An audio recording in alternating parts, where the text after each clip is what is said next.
Hi, my name is Kristen Chrisman, and I've been applying the Paradigm for Peace model to the current crisis in Ukraine. We've been reading about mental escalators of violence in U.S. policy and media makers. This essay is called Part 4D, Who Truly Stands Against Corruption?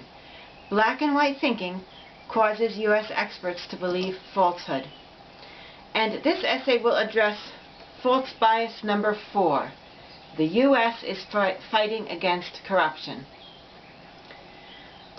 These essays will probably be posted on countercurrents.org. That's where my other essays have been posted. So if you're interested in seeing the endnotes and all the sources, you'll be able to find them there. Like within the month, I'll probably post them there. And please, if you like any of these ideas, please spread the word to others, especially to U.S. policymakers, media makers, students of the next generation of policy and media makers, so that this work can make can help make some difference. So false bias number 4. The U.S. is fighting against corruption. The previous essay about authoritarianism referred to the 2019 testimony to the Senate Armed Services Committee for the Senate hearing of the National Defense Strategy presented by Damon Wilson, President of the National Endowment for Democracy, who stated, quote, "Our nation and its closest friends agree that the great challenge of the 21st century will be the competition between the free world and authoritarian corrupt state-led capitalism, chief among them China and Russia," end quote. In this essay, we'll look at the second term in Wilson's label for Russia, corrupt. According to Wilson, the U.S. is defending the free world against authoritarian corrupt state-led capitalism. But is the U.S. fighting corruption? My understanding is that some U.S. policymakers are striving to reduce corruption, but fighting against corruption has never been a reason for the U.S. to wage war or proxy war against another nation. If it were, it would have to attack itself first. After all, the U.S. government has nothing to boast about with regard to its own ethics. Consider the bloated Pentagon budget with its lucrative cost-plus contracts, no-bid contracts, exorbitantly jacked-up prices, its endless buildup of conventional and nuclear weapons, which somehow are just not built right to ever be adequate, its exploration into chemical, biological, and space weapons, because the nukes and conventional weapons still aren't enough, the U.S. weapon industry's massive millions of dollars in annual so-called campaign contributions, aka bribes, to politicians, and the bribes paid by the weapon industry, and tax dollars paid by the U.S. government to foreign nations such as Saudi Arabia just to get them to agree to purchase U.S. weapons.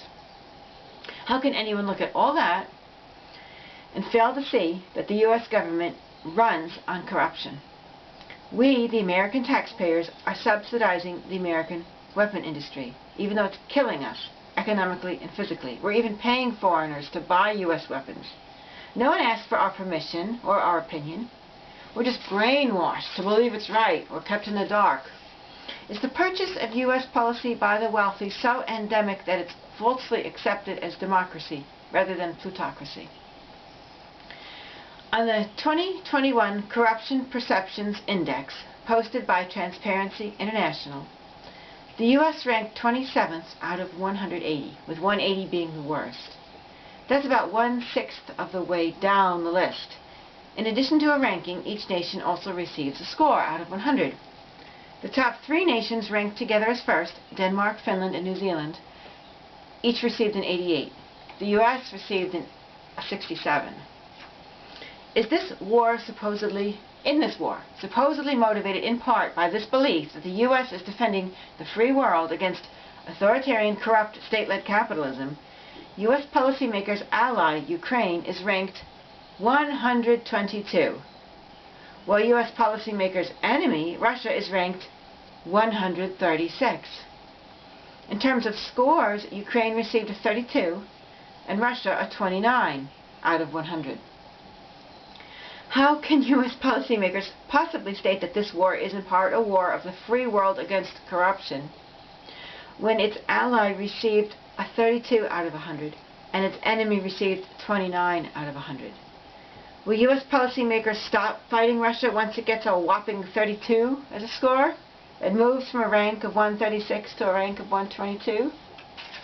I think not. After all, other U.S. corrupt allies have ranks even lower than Russia. Pakistan 140, Uzbekistan 140, Kyrgyzstan 144, Tajikistan 150, Iraq, which the U.S. supposedly liberated, 157, and Afghanistan, the nation into which the U.S. funneled billions of dollars and expended so much effort for 20 years to build democracy, 174 out of 180. Nearly every one of these U.S. allied nations is violently authoritarian as well. Yet, despite the corruption and authoritarianism, U.S. policymakers haven't expressed the need to create what Wilson calls a permanent deterrence posture against those nations as they have against Russia. That's what Wilson calls for, a permanent deterrence posture against Russia, against this authoritarian, corrupt, state-led capitalism of Russia. On the contrary, the U.S. sends these nations weapons, a nice little tool to prop up their violent authoritarianism and feed their corruption. Gee, I wonder why these corrupt, extremely violent authoritarian nations are considered U.S. allies, good guys. Well, Russia's alleged authoritarianism and corruption requires this permanent deterrence posture. Is it because corruption, authoritarianism, and violent oppression actually don't matter that much to U.S. policymakers, as long as the foreign leaders are malleable, putty, subservient to U.S. policymakers' self-centered, avaricious goals? And notice, the U.S. policymakers are calling Putin's Russia corrupt, but they weren't upset about Yeltsin's rule when Russia was plagued with corruption. In fact, it was the dissolution of the USSR in 1991 and U.S.-advised economic policies that kick-started all of this corruption.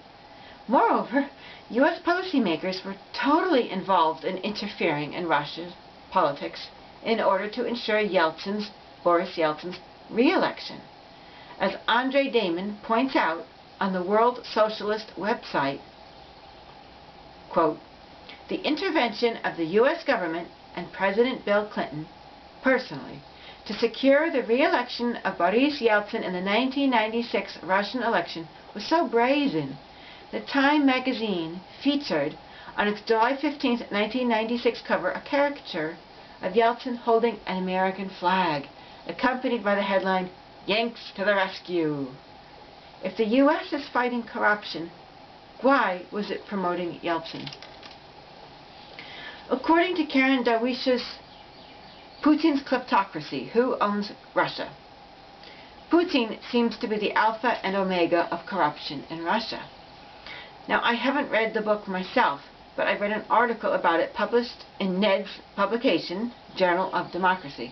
And I've read readers' reviews, some of which point to the book's enormous listing of bad events that imply they're Putin's fault, that Vlad's bad, but without firm attempts to actually connect all the bad things listed in the book to Putin.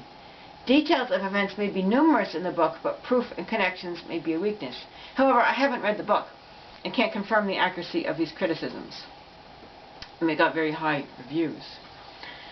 Darwish's book is reviewed in the Journal of Democracy, an official publication of Ned and Johns Hopkins University Press, which includes on its editorial board Robert Kagan, one of the co-founders of the U.S. hegemony-seeking Project for the New American Century, described in the previous essay, Part 3b, and he's the husband of Victoria Nuland, the Undersecretary of State for Biden. In the journal, Harley Balzer explains that Darwisha, and I don't know if I'm saying her name correctly, demonstrates her theory that Russia, under Putin, was intentionally developed into a predatory state that allows his colleagues to reap incredible benefits. Yet even in Balzer's article, there is this tendency to mention bad things without proving they're Putin's fault. Or even bad things that were occurring in Russia when Putin was not yet president.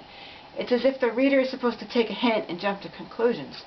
For example, he writes that in 1999, prior to Putin's presidency, nearly 300 people were killed in some apartment bombings.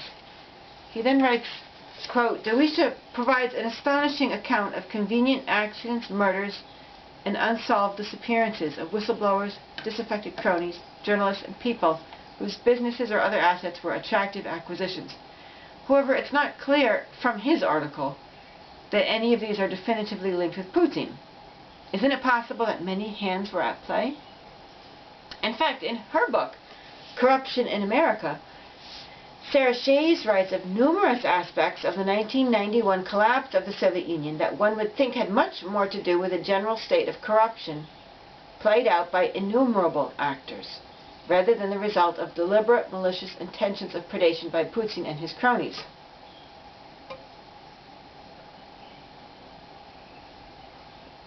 Considering the enormous effect upon the economy, ownership of assets, poverty, health, crime, human relations, and values that resulted from the collapse of communism, it seems entirely too simple and convenient to place the brunt of the blame for current corruption in Russia upon Putin and his cronies.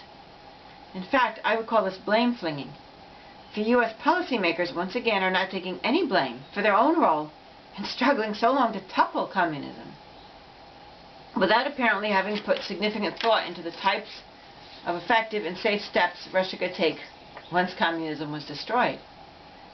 As Shays observes, quote, "For the rest of the world, the most consequential event of the decade was the collapse of the Soviet Union in 1991. Overnight, entire government institutions and incalculably valuable assets that had been the collective property of everyone in that vast empire were Russia's alone. The stage was set for the wholesale transfer of those assets to private hands," end quote. And such a transfer set the stage for selfishness, crime, and violence. Shays writes of Misha Glenny's McMafia, which concludes, quote, "The collapse of the communist superpower is the single most important event promoting the exponential growth of organized crime around the world in the last 2 decades.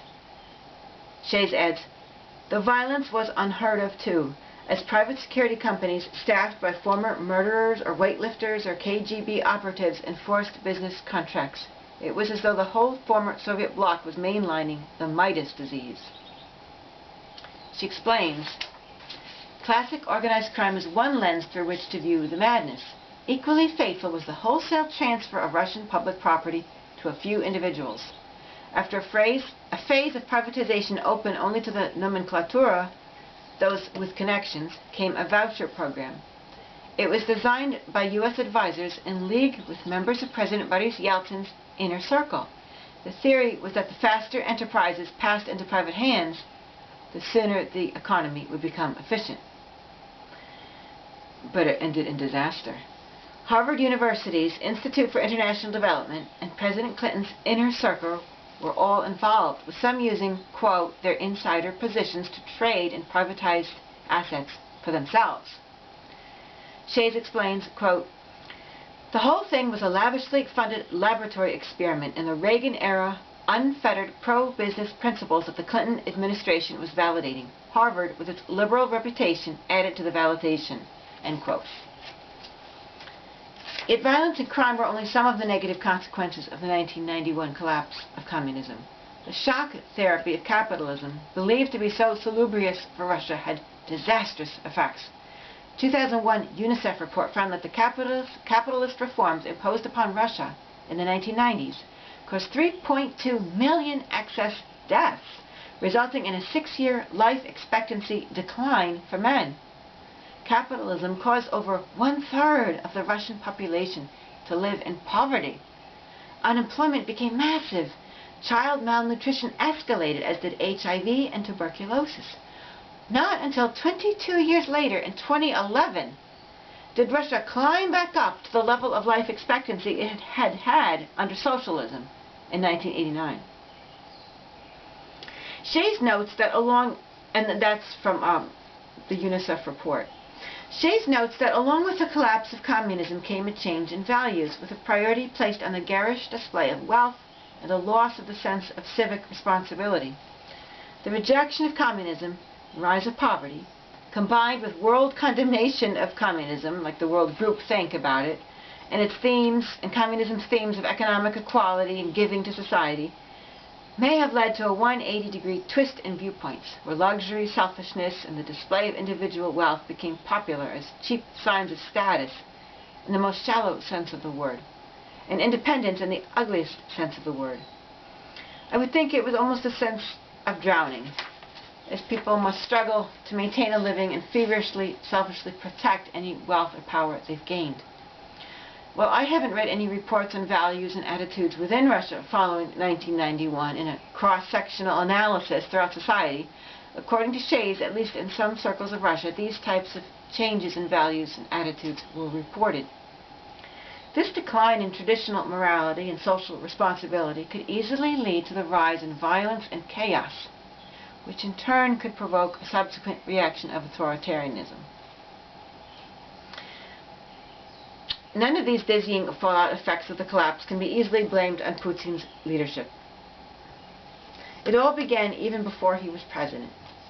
More responsibility should be placed on those who thoughtlessly pushed to precipitate the collapse. Reportedly, Ned was involved in promoting the dissolution of the USSR. And, as noted in a previous essay, President Carter and National Security Advisor Brzezinski, formerly of Poland, deliberately tried to give the USSR its own quagmire over Vietnam in the form of Afghanistan, a quagmire to suck away its wealth and morale. I would think that these actors also should take some blame for the current state of corruption. Another feature of Putin and his cronies that Dawisha reveals is the close-knit nature of the players in Russia who are reportedly preying upon Russian resources. Well, this may be true. The same close-knit nature is a despicable feature of a few centuries of U.S. policymakers. Look through U.S. history, administration after administration. It's the same names, families, lawyers, bankers, railroad owners, military men, weapon manufacturers, and fossil fuel corporations running the government and walking through the revolving door from big business to military and law offices to government and then back again to business consultants. Putin is condemned for having been a KGB member. Yet the CIA certainly has had its agents in different offices of U.S. government, including that of President Bush Sr., who was formerly the director of the CIA. For some unknown reason, military experience is also regarded as an indicator of leadership qualities, even though it's not. The close-knit nature of U.S. policymakers with businessmen, lawyers, and bankers for the past few centuries is quite incestuous, and at the same time exclusive. Most Americans aren't invited to the club. As just one of multiple examples within each administration, look at the role of James Baker as White House Chief of Staff and Secretary of the Treasury for President Reagan, White House Chief of Staff, Secretary of State for Bush Sr., consultant to the infamous Enron, and the manager of Bush Jr.'s legal team during the Florida recount for the 2000 presidential elections. Baker became a senior partner in the law firm Baker Botts, quote, deeply involved in the fight for oil and gas of the Caspian Sea, end quote, and a senior counselor to the infamous investment firm, the Carlyle Group. According to Baker Botts' website, its clients include industries pertaining to energy, including pipeline projects, liquefied natural gas, technology, biology, pharmaceutical companies, the media, and telecommunications, including some of the world's largest media conglomerates and global telecommunications providers. Yet in 2003, it was Baker whom was dispatched by Bush Jr. to Georgia, which borders the Caspian Sea, the fossil fuel-rich Caspian Sea, to supposedly inform Edward Shevardnadze that elections must be free and fair, even though Georgia's elections were more free and fair than several other nations in that region. 4 months later, Shevardnadze, who, much to the dismay of U.S. policymakers, had made some fossil fuel deals with Russia, was overthrown. Next, Bush Jr. appointed Baker as an envoy to Iraq for restructuring its foreign debt. Mark Briody, author of The Iron Triangle, Inside the Secret World of the Carlyle Group, commented on Democracy Now! In 2003 regarding Bush Jr.'s appointment of Baker to Iraq. Quote, Baker has had a similar role in the Carlyle Group as George Bush Sr. had when he was working with them, and that is to be in some ways an envoy for the company, someone to meet with foreign leaders, and both political and business leaders in order to cut deals and open up wallets overseas, encourage people to invest in the company. He's not an official employee of the government. I think he's only allowed to work 130 days a year or something like that. which gives him a status that enables him to keep his job at the Carlyle Group and at Baker Botts, so he doesn't have to worry about certain conflicts of interest. But at the same time, a position like this will give him access to the investment community and to first-hand knowledge of dollar flow overseas that no one else would be able to see. End quote. Isn't it a little too close-knit to have a lawyer for a law firm trying to get American hands on Caspian Sea fossil fuels, being so heavily involved in government policy, especially in Georgia, along the Caspian Sea? As Beardy states, neither the Carlyle Group nor Baker Botts are required to divulge their client lists, so it's not even known whether Baker's goals were to further the interests of the Iraqi and Georgian American people or to serve the clients of Carlyle Group and or Baker Botts. Yet cases like this abound in U.S. government, where those in the fossil fuel, nuclear energy, or weapon industries either are in government themselves or have cronies, to use the word that Putin's associates are called, in government doing the work they want done for them, paving the way for their industry to reap major profits. And I'm sure many other industries also have this relationship with the government, like the pharmaceutical industry, and the law and legal industry, healthcare industry, insurance industry. Dawisha's work in seeking to divulge the close-knit nature and predations upon Russian resources of Putin's colleagues in operating Russia is important, and I'm not trying to diminish any value of her work.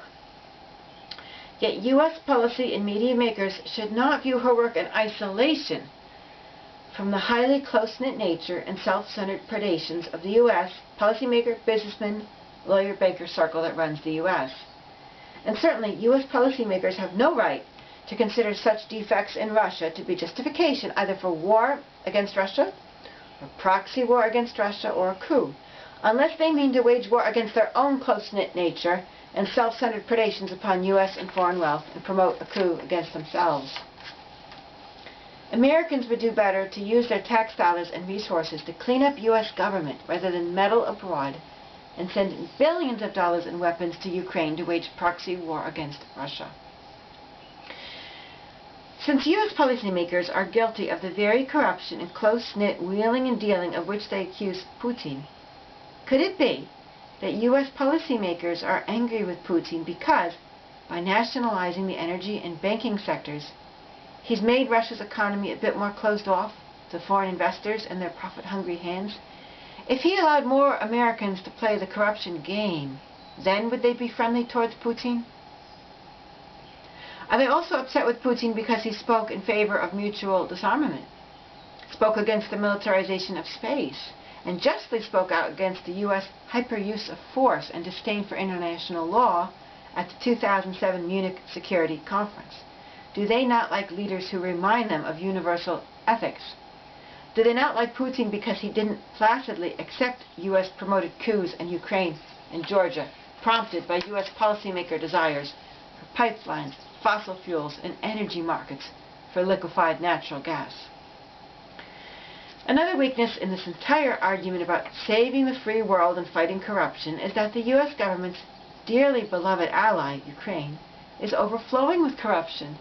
How dare the U.S. issue the false propaganda replete with false black and white thinking that the U.S. fights against corruption and Putin promotes it? As Putin states in his July 2021 essay, and here quoted in his February 21st, 2022 speech, quote,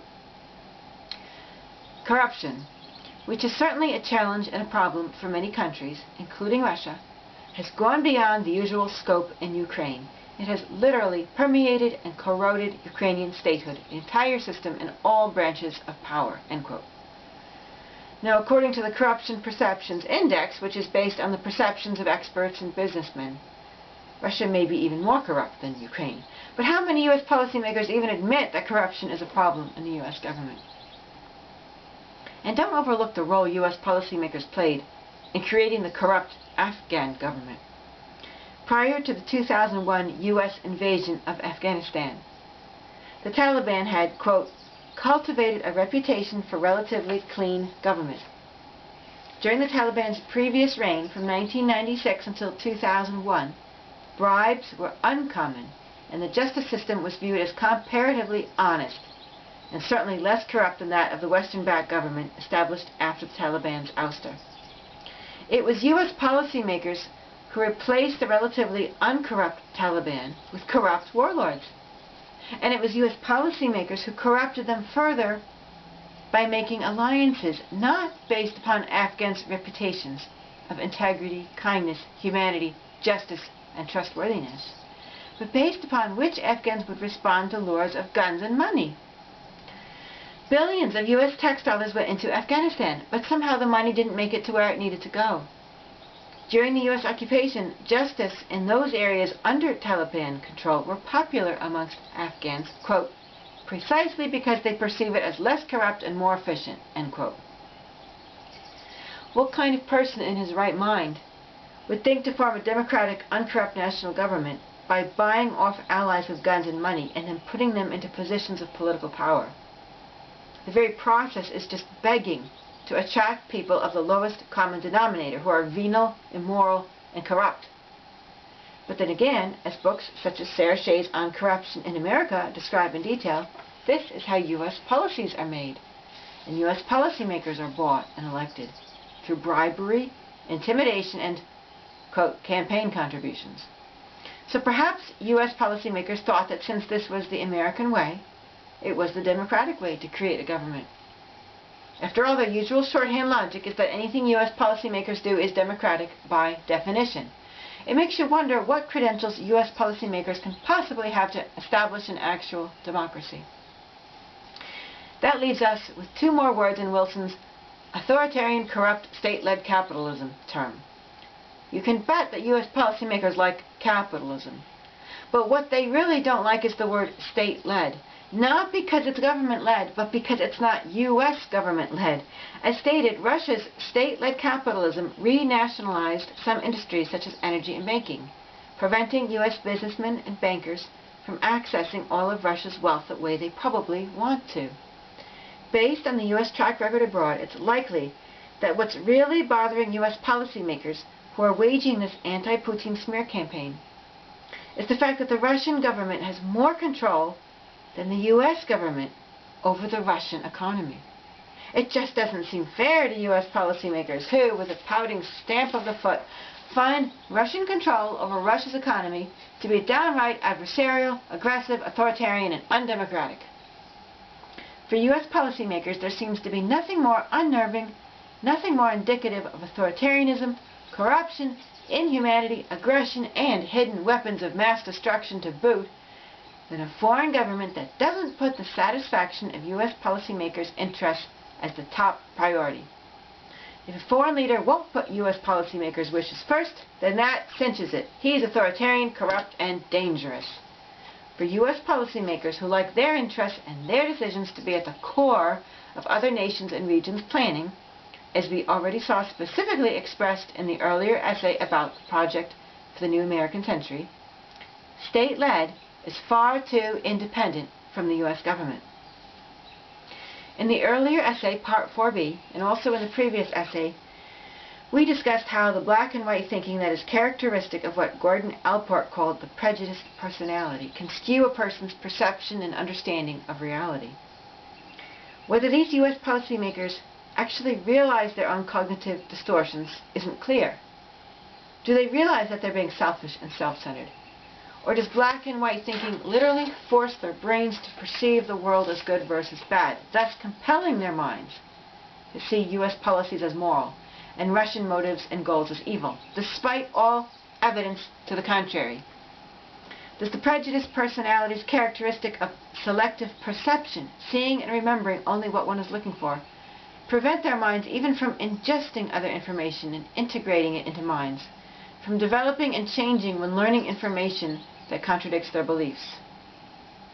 Clearly, labeling the U.S. government as a force against corruption and Putin as a force for corruption is a false dichotomy, either a result of deliberate deceit or a result of distorted black and white thinking and thoughtless groupthink of U.S. policy and media makers. While such falseness is bad and harmful enough, the extremely dangerous consequence is that U.S. policymakers are using this and other false dichotomies as justification for a proxy war against Russia, which could end the world. Even worse, they could next use these false dichotomies as justification for a coup, a drone attack, biological weapon attack, or conventional or nuclear weapon attack upon Russia. Thank you very, very much for listening. I appreciate it.